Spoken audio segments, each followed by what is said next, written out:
All right, everyone, welcome back from lunch. We all fueled up to power through the afternoon. We've got an applause by all means, by all means. The food at this venue has been awesome, hasn't it? It's been really good. I am really excited to welcome up a panel that's going to talk through a really important topic, operationalizing how we do machine learning and AI ethically. And to lead us through that, I'm excited to have our moderator for the panel, Kari Johnson from VentureBeat, and he will introduce the rest of the panel.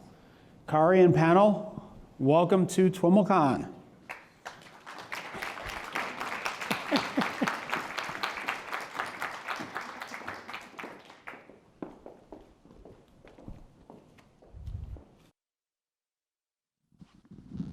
Good afternoon.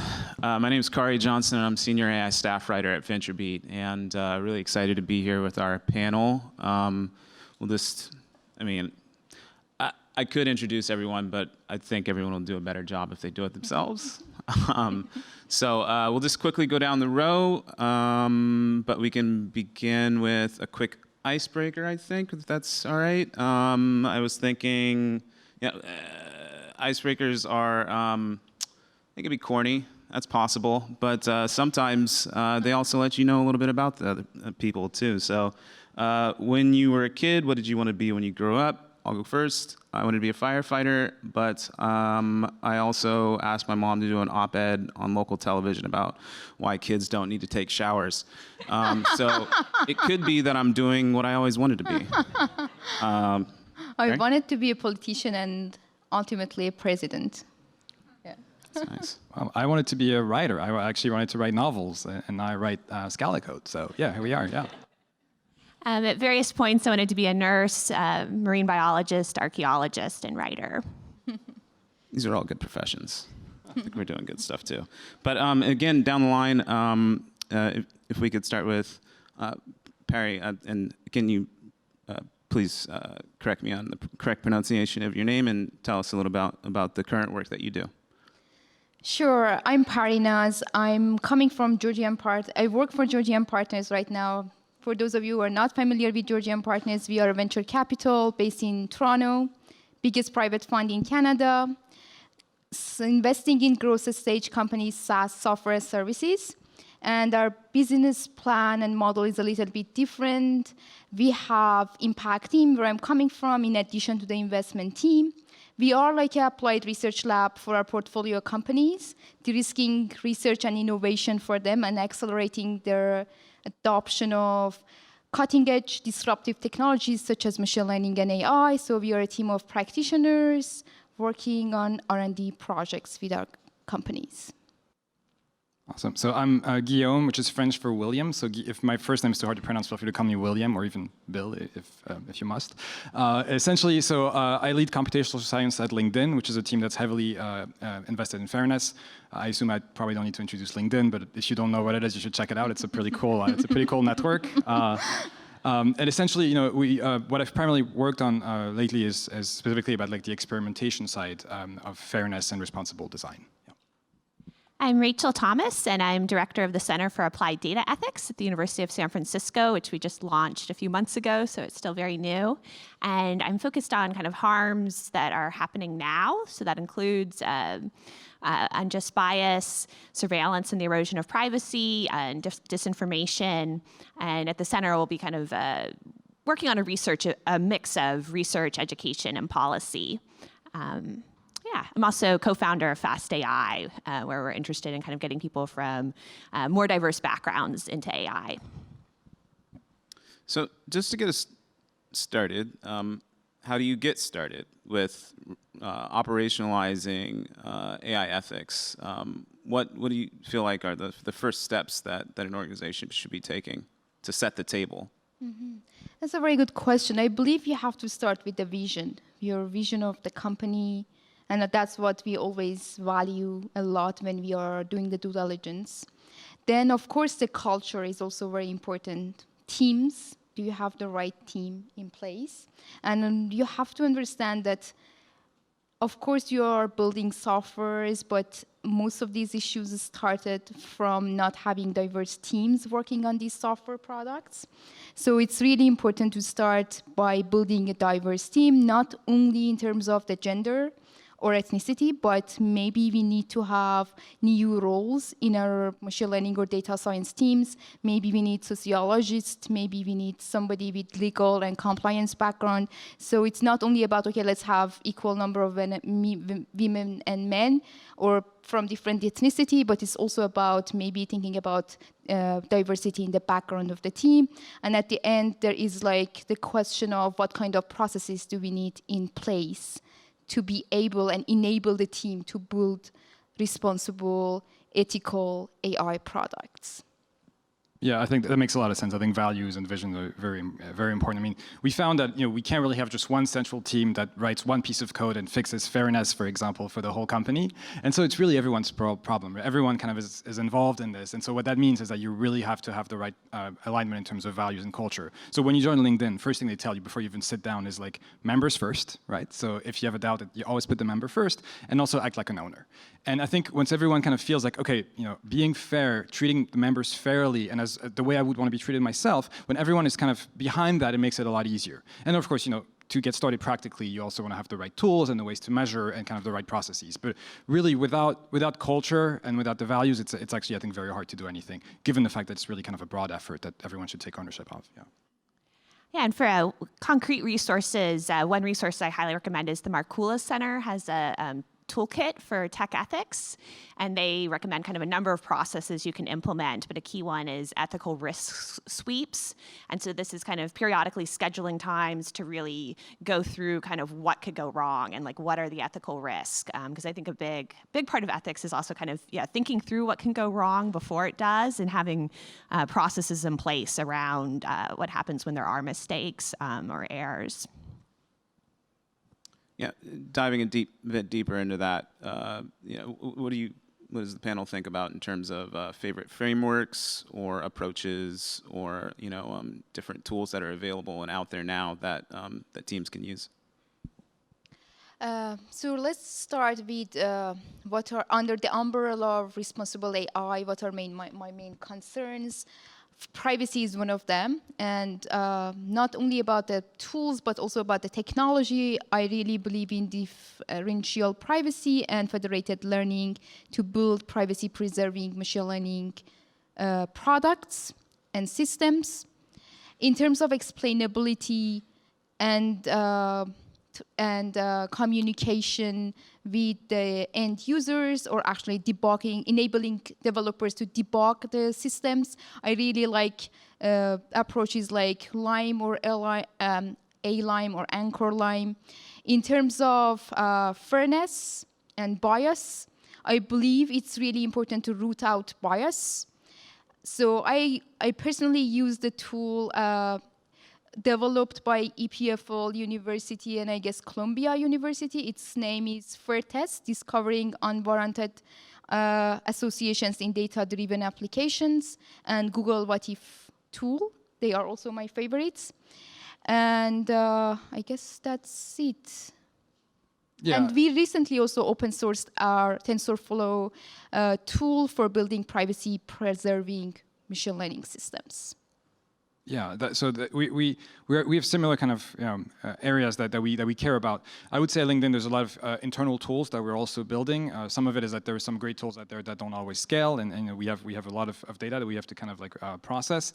And we also have some tools that we're kind of building kind of completely of our own. So for example, we have a lot of fairness built into experimentation, right? The idea is like it's not just about the algorithm. It's not just about are you fair from like an algorithmic perspective. But like once your outputs are put in front of humans, what kind of outcomes are we seeing between like treatment and control, things like this. And so that's also the kinds of, we also care a lot about that, which is try to think about it when you train your data, when you first put together your training data, when you train your model, and then even in an ongoing basis, how does it interact with people? How does it interact with users? And so we try to cover all of that, at least the whole kind of like machine learning and AI lifecycle. Yeah. Yeah, going along with that, I think that some of the issues that arise from not thinking about the whole system And so kind of how the different parts interact, I think a lot of tech kind of encourages us to kind of, hyper specialize, and it's really important for people across different groups to be talking. One great idea I've heard from Alex Fierst is having trust and safety embedded with engineering, product, and design, because they have, trust and safety is kind of seeing what can go wrong and what happens when it does, and that engineering, product, and design tend to live in a bit more optimistic world.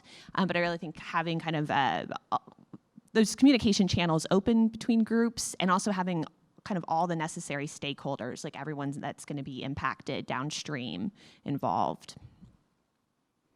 What do you feel like are some of your biggest concerns as it relates to responsible AI today? Or to put it another way, if you could change one thing about the AI ethics debate today, what would it be? I think I might actually say focusing a bit more on harm and less on bias. I think sometimes we get focused on our algorithms and we're like, oh, there's bias, and I think there's a sense in which every algorithm is going to be biased somewhat, but you might see very different types of harm. So at LinkedIn, we're about people's careers, and so we actually very mindful of are we helping everyone, get ahead in their careers. And so in terms of kind of shifting the debate, I think, there's a sense in which it's sometimes a little too focused on kind of the algorithm itself and kind of the bias of the algorithm versus kind of taking a little step back and kind of thinking about harm more globally. Yeah, I completely agree with that. I think bias is an important issue, but it's just one of many, and kind of looking at harms, and particularly harms that are already happening when there are mistakes. We've seen mistakes of an algorithm cutting off healthcare incorrectly for Medicaid benefits, of teachers wrongly being fired, that kind of there are things already happening, and understanding those. And I think one of the dynamics that comes into play is that algorithmic systems can make it harder for anybody to feel responsible. And bureaucracy does this as well, but often algorithms are kind of extending bureaucracy, and this is an idea Dana Boyd has talked about. But that's something that alarms me, and we need to talk more about, of kind of how we build systems where we can feel responsible for the outcomes, because that's important. Yeah, I believe also, I do agree with the two of you, but I also believe that we need to have machine learning specific quality assurance processes. And also we have to have guardrails, fault tolerance, and we have to have a plan for when things can go wrong. And we have to reduce the impact of models' errors, especially for more critical decision making or applications. One of the problems I had so far is some people believe maybe that these systems are perfect or they can be perfect down the road. But I personally believe, because they are probabilistic systems, that we are using them for deterministic decision making, we might never reach to 100% performance. So it's really important to have guardrails. And I totally agree with that. And I would add one other point also, is to ask about just what are the things we shouldn't be doing at all. I think sometimes people skip to this, how do we debias the data? And we're seeing this a lot with facial recognition of we need to debias it and have more faces of people of color. But we also need to ask, should we be using facial recognition this much at all? And in these use cases, and really kind of pausing at the start too. When it comes to that idea of public perception, you were talking about people believing that it can be a perfect system. It seems like maybe part of the process as well is teaching, or at least having public education stuff out there so that people understand that these are probabilistic systems and they're making predictions based on data. Mm-hmm, exactly. Education is a key. Yeah. For both, not only for the end users, but also for the developers, product leads, or the executive teams in general. Yeah, yeah. And yeah, I agree with that. I would also add on that I think in some cases tech companies bear some responsibility for overhyping what they're selling, and then are kind of preying on that. Often people purchasing these products don't have the understanding of probability that they need, or have these misconceptions that AI is 100% accurate. But I think we also have a real responsibility to not overpromise or oversell the capabilities of what we're doing. Yeah, there's definitely a lot of marketing injected into the AI space. Guillaume, I was curious if you could talk a little bit about sort of the practical challenges of scaling responsible AI within a large organization. And as an aside to that, if you think of sort of those rules as different for the organization-wide approach as opposed to like specific teams within the company? Yeah, so as I briefly mentioned, it's really, it really starts with the values kind of in the culture. And then, it starts with, essentially we also found that it's hard to just have one rule that applies to everybody. And so what we try to do is kind of give ourselves the tools, the measurement tool, the analysis tool, the experimentation tools that we can then kind of like deliver to specific teams, and we work with them to figure out like what makes sense for their specific vertical, right? And importantly, we also care about kind of the final output once there's an experiment and people are interacting with it. And so, we really try to have like a 360-degree view of the whole process and make sure that kind of every part of the process is covered. So say you train an algorithm, for example, we'd like you to be aware like whether it's, let's say, a gender representative or something like that. And so we try to make sure that people have the information in front of their eyes when it's available. And we also have we just kind of have a lot of meetings where we just kind of discuss whether this is the right thing or not the right thing. My sense that it has to be decentralized to an extent. And so this is also why, when we analyze all the experiments and we look at what's happening with the fairness metrics, and sometimes people have like really fairness enhancing things, but they didn't know they did. It's just a really happy accident. And we also want to be able to like see that and reward that and kind of learn from what they did that worked, right? And so really we're trying to have this kind of like decentralized approach where everyone's an owner. And what are some of the sort of major AI systems that are used at LinkedIn? So essentially we have the feed, we have the recommendations. Yeah. So essentially, these are built into, potentially they can be used by everything, basically. So to give you a couple of examples, one that uses this heavily is when we rank candidates, so job candidates. You're a recruiter, you log into LinkedIn, you see potential candidates, right? And so those we make sure that they're representative. And so there, we actually make sure that when you see, let's say your first list of candidates, it's actually representative of the population distribution of the underlying talent pool. And it's just, and the bias there is like we're being very, very careful that you're seeing something that's representative. So that's one example. Yeah. And for the panel, just I'm curious what you think about in this age of AI, how this ethos of move fast and break things with startups has evolved or changed, if at all. Yeah, I believe generally it's much harder for startups to proactively prioritize responsible and ethical use of AI. It's been kind of overwhelming effort and endeavor for them.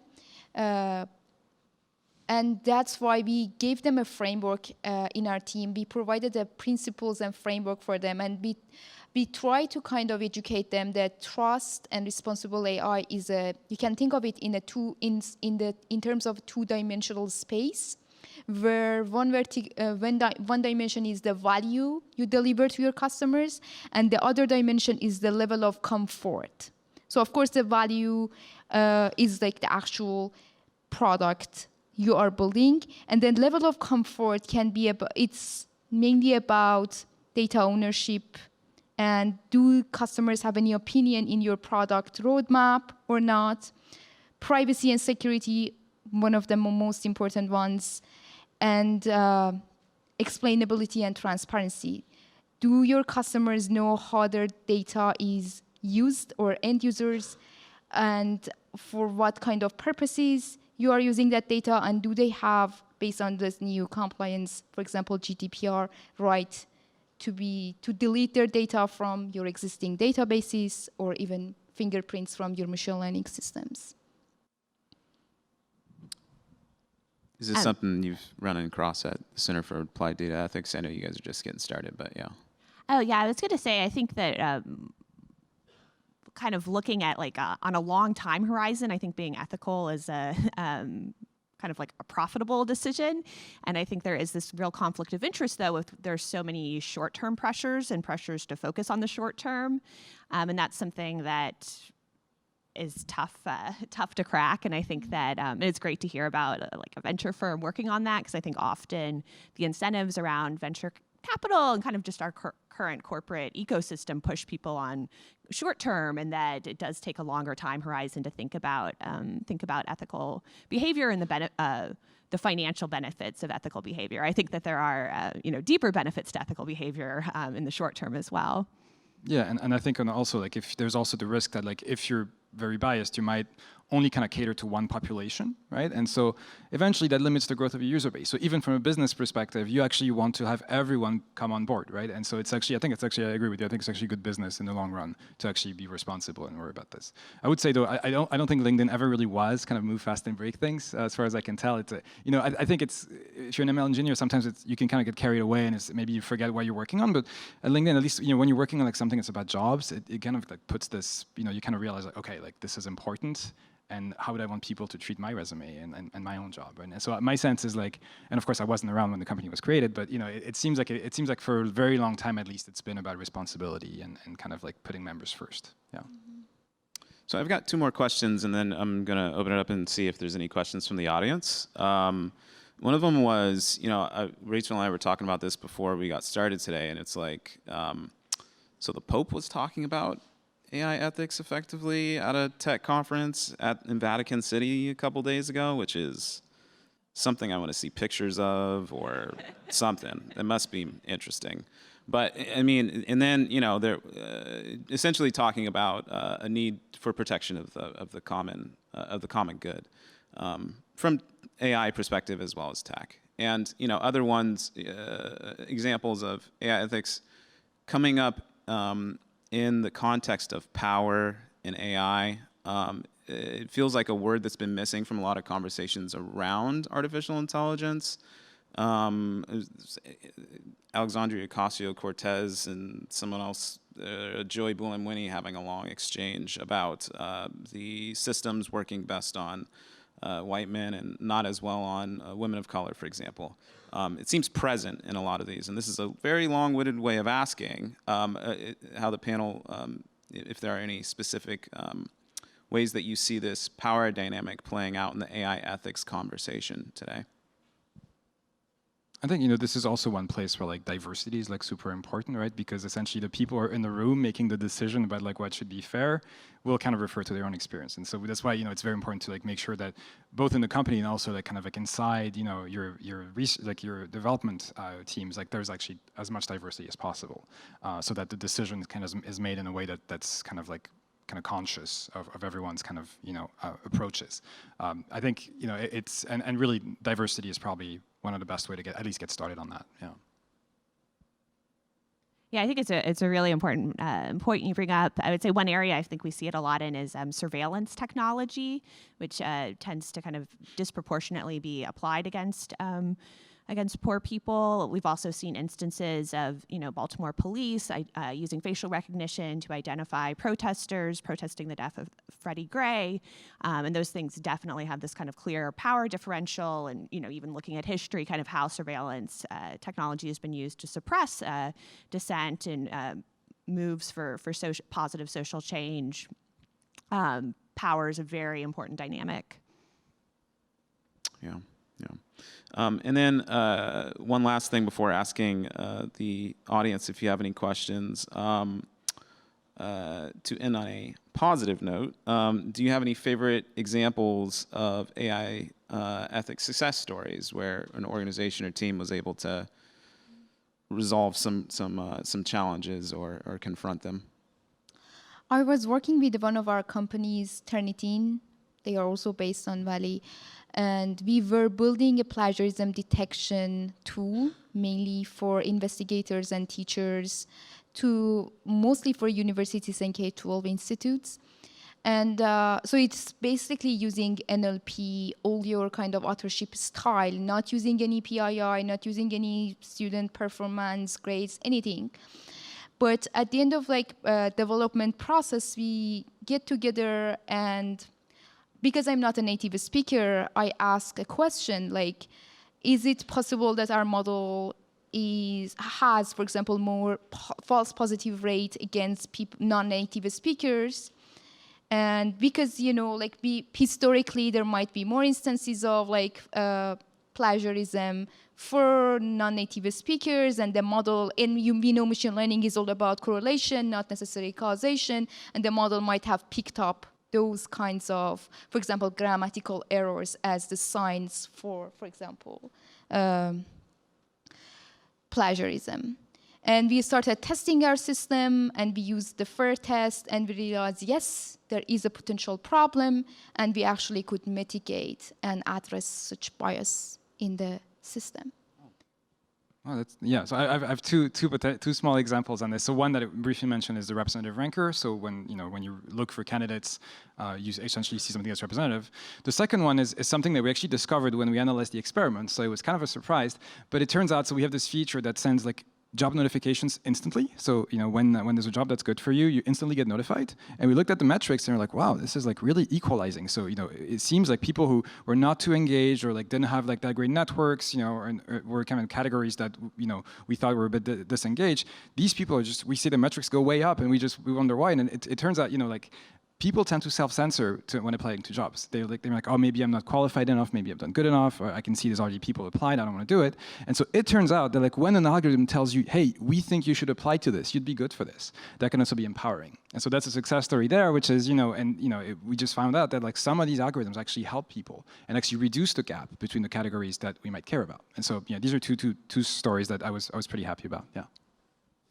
Cool. Yeah, a story I like is from Meetup. Evan Astola, the lead machine learning engineer, shared that when they were building their recommendation system to recommend meetups to people, they realized there was the potential for a feedback loop of fewer women are interested in technical meetups, so then the algorithm might recommend even fewer meetups to women, tech meetups, so you would have fewer women attending and kind of create this feedback loop pretty quickly. And so they decided to short circuit that from the start.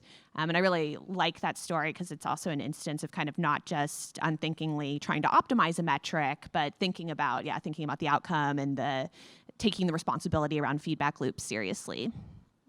Nice. And any questions from the audience? All right, that gives me a chance to ask another one. One of the things that I was curious about. What? There we go. Yeah. I use this.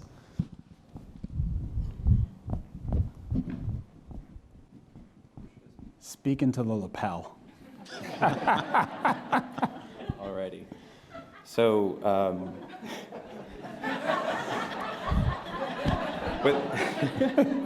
with the rise of deep learning, a lot of more principled approaches have fallen to the wayside in favor of empiricism. This is going to be a long question, isn't it? Not very long. No.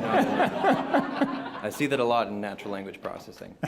But in the case of ethics and AI, how do you think principled approaches fit in?